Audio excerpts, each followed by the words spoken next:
Hello friends, welcome to my YouTube channel the learning dose. Friends, आज के video में यहाँ पे क्लास 9th का यहाँ पे सोशल साइंस का मॉडल क्वेश्चन पेपर करने वाले हैं। तो हम लोग इस वीडियो में अति लघु उत्तरीय प्रश्न को देखने वाले हैं। वो भी एक सेट नहीं, पूरे 5 सेट का हम लोग यहाँ पे अति लघु उत्तरीय प्रश्न को देखने वाले हैं। तो ये वीडियो आपके लिए बहुत ही इंपॉर्टेंट होने वाला है, क्योंकि आपको यहाँ से समझिए आपका 10 नंबर पक्का।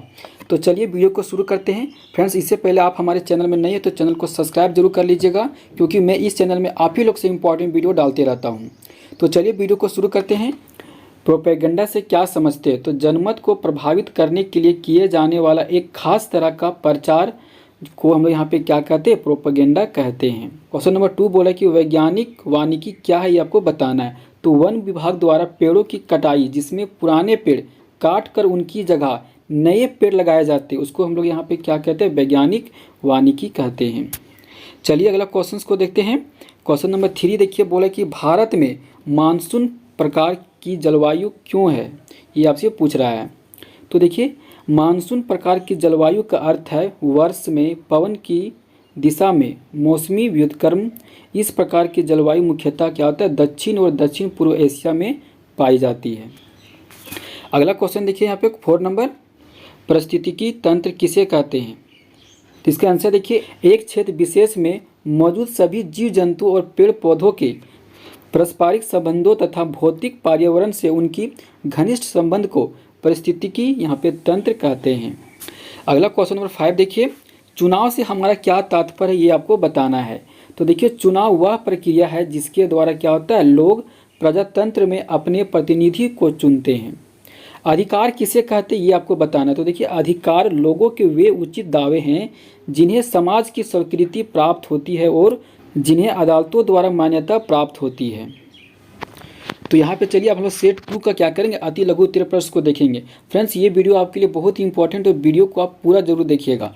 तो चलिए इसका क्वेश्चन नंबर 1 देखिए, बोला कि आतना शिविर या आतना गृह का क्या अर्थ है, आपको ये बताना है। तो देखिए, विरोधी लोगों को बिना कोई मुकदमा चलाए ऐसे बड़े कैदी कैंप में रखना, ऐसी लोहे की तारों से सुरक्षित हो जिसमें बिजली दौड़ रही है। आगे देखिए, स्लीपर से आप क्या समझते हैं? तो देखिए, रेल के जो पटरी के आर पार लगे लकड़ी के तख्ते जो पटरियों को क्या करता है? उनकी जगह पर रोक रखते हैं, उसे यहाँ पे स्लीपर कहते हैं। क्वेश्चन नंबर 3 बोला कि किन पवनों के कारण मालाबार तट पर वर्षा होती है? तो देखिए, दक्षिण पश्चिमी मानसून की अरब सागर शाखा मालाबार तट और केरोमंडल तट पर भारी वर्षा के लिए क्या होता है? जिम्मेदार होती है। क्वेश्चन नंबर 4 बोला कि जीवमंडल नीचे से क्या अभिप्राय है, कोई 2 उदाहरण दीजिए। देखिए, बोला कि जीवमंडल नीचे एक बहुउद्देशीय संरक्षित क्षेत्र होता है जहां प्रत्येक पदार्थ एवं जीव प्रजातियों को प्राकृतिक वातावरण में यहाँ पे संरक्षण प्रदान किया जाता है। जैसे इसका उदाहरण देखिए, नंदा देवी जो कि उत्तराखंड, यहाँ पे देखिए नोकरेक जो मेघालय में है। तो चलिए आप हम लोग क्वेश्चन नंबर 5 की ओर चलते हैं। क्वेश्चन नंबर 5 क्या बोला कि निर्वाचन क्षेत्र से आपका क्या अभिप्राय है, ये आपसे पूछा जा रहा है। तो एक निर्वाचन क्षेत्र जिसमें से मतदाता क्या करता है? अपना प्रतिनिधि को चुनता है, उसे ही तो हम लोग क्या कहते हैं? निर्वाचन क्षेत्र कहते हैं। क्वेश्चन नंबर 6 क्या बोला कि सिविल अधिकार कौन से होते हैं, ये आपको बताना है। तो जैसे देखिए, जीवन का अधिकार, समानता, स्वतंत्रता, वंश निर्माण का अधिकार एवं संपत्ति रखने का अधिकार आदि कुछ सिविल अधिकार है। अगला देखिए क्वेश्चन नंबर 7 इसका, भारत में स्वीकृत औसत कैलोरी आवश्यकता कितनी है? तो इसका आंसर ग्रामीण क्षेत्र के लिए 2400 कैलोरी प्रतिदिन प्रति व्यक्ति तथा शहरी क्षेत्र में क्या है? 2100 कैलोरी प्रतिदिन प्रति व्यक्ति। तो चलिए अब हम लोग यहाँ पे सेट 3 का अति लघु उत्तरीय प्रश्न को देखेंगे। क्वेश्चन नंबर इसका 1 क्या बोला कि नार्डिक जर्मन आर्य कौन है, ये आपसे पूछ रहा है। तो आर्य बताए जाने वाले की एक शाखा को यहाँ पे क्या कहते हैं? नार्डिक जर्मन आर्य कहते हैं। ये लोग क्या होते हैं? उत्तरी यूरोपीय देशों में रहते थे और जर्मन या जर्मन से मिलते जुलते मूल के ये लोग थे। आगे देखिए, गांवों में अंग्रेजों द्वारा किस तरह की भूमि प्रयोग हेतु छोड़ दी गई थी, ये आपसे पूछा जा रहा है। इसका आंसर देखिए, जो भूमि बहुत ज़्यादा दलदली एवं समानता क्या होता था? पहुँच से बाहर होती थी, जहाँ प्रायः क्या होता था? मलेरिया जैसे भयंकर बीमारी फूट पड़ती थी, वही भूमि को इन लोग क्या कहते थे? परंपरागत रूप से गाँव वालों के लिए समान प्रयोग के लिए अंग्रेजों द्वारा छोड़ दी जाती थी। अगला देखिए क्वेश्चन नंबर इसका 3, भारत की जलवायु को प्रभावित करने वाले मुख्य कारकों के नाम लिखिए। तो यहाँ पे देखिए कुछ पॉइंट दिया हुआ है, जैसे कि अक्षांश हो गया, वायु दाब हो गया, तुनगंता हो गया, महासागरीय धाराएं हो गई, उच्चावास यहाँ पे क्या हो जाएगा, लक्षण हो जाएगा। ये सब कुछ पॉइंट है। तो आगे देखिए अक्षत वनस्पति क्या है। देखिए अक्षत वनस्पति वैसे वनस्पति को कहते हैं जिसमें मनुष्य का कोई भी हस्तक्षेप नहीं होता है। देखिए यहाँ पे बोला कि मानव हस्तक्षेप या बाधा से सर्वथा मुक्त प्राकृतिक वनस्पति को हम लोग यहाँ पे क्या कहते हैं, अक्षत वनस्पति कहते हैं। फोटो पहचान पत्र क्या होता है, ये आपसे पूछा जा रहा है। तो हर एक मतदाता को एक पहचान पत्र दिया जाता है ताकि चुनाव के समय ठीक मतदाता की पहचान हो सके और किसी एक का वोट दूसरे ना डाल सके। अगला इसका देखिए क्वेश्चन नंबर 5, राजनीतिक अधिकार कौन से होते हैं ये आपको बताना है। तो वोट देने का अधिकार, चुनाव लड़ने का अधिकार तथा किसी राजनीतिक पद प्राप्त करने का अधिकार आदि कुछ प्रमुख राजनीतिक अधिकार है। क्वेश्चन नंबर 6 क्या बोला कि किन कारणों से चीन तथा दक्षिणी पूर्वी एशिया के देशों में काफ़ी मात्रा में निर्धनता कम हुई है, ये आपको बताना है।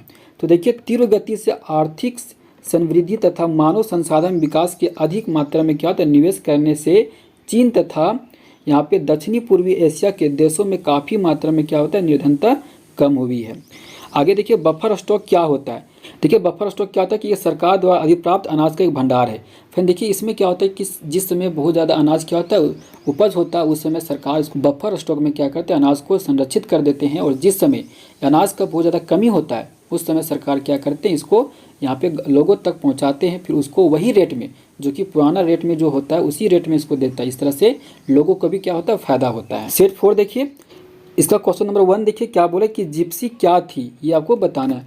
जिप्सी के नाम से श्रेणीबद्ध किए गए समूहों की अपनी सामुदायिक पहचान थी। सिंती और रोमा ऐसे ही दो क्या थे, समुदाय थे। अगला पूछ रहा है कि बागान किसे कहते हैं। तो इसका आंसर क्या हो जाएगा, किसी विशेष प्रजाति के पौधों को सीधे कतारों में लगाने की प्रक्रिया को पौधारोपण या बागान कहते हैं। फ्रेंड्स ये आपका क्वेश्चन फिर से वही क्वेश्चन रिपीट कर गया है। अगला चलिए हम लोग इसका फिर अगला क्वेश्चन नंबर 4 को देखते हैं। भारत के किस भाग में दैनिक तापमान अधिक होता है एवं क्यों, ये आपको बताना है। तो देखिए कुछ खास स्थानों पर दिन और रात के तापमानों में क्या होता है, बहुत अंतर पाया जाता है। तो जैसे कि थार रेगिस्तान में दिन का तापमान 50 डिग्री से हो सकता है और उसी रात को यहाँ पे क्या होता है, घटकर या हिमांक तक पहुँच जाता है। यहाँ क्या होता है कि दिन और रात के तापमानों में बहुत अंतर होता है, क्योंकि रेत दिन में क्या होता है, समय के तेज़ी से गर्म होती है और रात के समय क्या होता है, तेज़ी से भी ठंडा होती है। आगे देखिए क्वेश्चन नंबर 5 क्या बोला कि देशज वनस्पति क्या है, ये आपको बताना है। तो वह वनस्पति जो कि मूल रूप से क्या है, भारतीय है, उसे देशज वनस्पति कहते हैं। आगे क्वेश्चन नंबर 6 देखिए, मत पत्र क्या होता है, आपको ये बताना है। तो मत पत्र कागज़ का एक छोटा सा टुकड़ा होता है जिस पर सभी उम्मीदवारों के नाम और चुनाव चिन्ह छपे होते हैं ताकि उस पर मुहर लगाकर वोटर अपनी पसंद जाहिर कर सके। चलिए फ्रेंड्स अब हम लोग यहाँ पे लास्ट सेट 5 को करने वाले हैं। इससे देखिए क्वेश्चन नंबर 1 क्या बोला कि घेटों से क्या समझते हैं, कि किसी समुदाय को दूसरे समुदाय से अलग थलग करके रखना ही घेटो कहलाता है। इसका क्वेश्चन नंबर 2 क्या बोला कि सबसे अच्छे वन किसको माना जाता है, ये आपको बताना है। तो देखिए सबसे अच्छा जंगलों के आरक्षित वन कहा जाता है, क्योंकि ये लोगों के क्या होता है, दखलंदाजी से बिल्कुल सुरक्षित होता है, इसमें लोगों का कोई भी हस्तक्षेप नहीं होता है। आगे देखिए जेट स्ट्रीम क्या है, ये आपको बताना है। तो ऊपरी वायुमंडल में एक पतली पेटी में बहुत तेज गति से चलने वाली पवनों को क्या कहा जाता है, जेट स्ट्रीम कहते हैं। क्वेश्चन नंबर 4 क्या बोला कि विदेशज वनस्पति क्या है, ये आपको बताना है। तो जो पौधे भारत के बाहर से लाए गए उन्हें क्या कहते हैं, विदेशज वनस्पति कहते हैं। अगला क्वेश्चन नंबर 5 बोला कि इलेक्ट्रॉनिक वोटिंग मशीन क्या होता है। देखिए फ्रेंड्स इसका फुल फॉर्म क्या होता है, ईवीएम होता है, जिसको हम लोग बोलते हैं इलेक्ट्रॉनिक वोटिंग मशीन। आगे देखिए इलेक्ट्रॉनिक वोटिंग मशीन क्या होता है कि ऐसा वोट डालने का एक नया यंत्र है जिसका प्रयोग करके मतदाता अपनी पसंद जाहिर कर सकता है। मशीन के ऊपर उम्मीदवारों का क्या होता है, नाम और उसके चुनाव चिन्ह बने होते हैं। मतदाता क्या करते हैं कि मतदाता को जिस उम्मीदवार को वोट देना होता है वह उसके सामने लगे बटन को दबा देता है। इस तरह से उसका वोट क्या होता है, दर्ज हो जाता है। तो फ्रेंड्स अगर आपको इसमें क्या होता है कि अगर आपको कोई भी उम्मीदवार पसंद नहीं तो आप उसमें नोटा भी दबा सकते हैं। इसमें नोटा का भी क्या होता है, फैसिलिटी होता है। अगला क्वेश्चन देखिए क्वेश्चन नंबर 6 बोला कि बेगर किसे कहते हैं, आपको बताना है। किसी व्यक्ति से जबरदस्ती मुफ्त में काम लेते जाना बेगर कहलाता है। जैसे कि देखिए प्रायः खरीदे गए नौकरों को बेगर में अपनी स्वामी का काम करना पड़ता है। आगे देखिए क्वेश्चन नंबर 7, आज का लास्ट क्वेश्चन बोला कि असुरक्षा क्या है ये आपको बताना है। तो कुछ लोगों में जैसी पिछड़े जाति के लोगों, विधवाओं एवं विकलांग लोगों में अपने आसपास की परिस्थितियों को मुकाबला करने में असमर्थ को ही असुरक्षा कहते हैं। फ्रेंड्स, अगर आप ये चैनल में नए तो चैनल को सब्सक्राइब जरूर कर लीजिएगा। अगले वीडियो में, तब तक के लिए जय हिंद, जय भारत।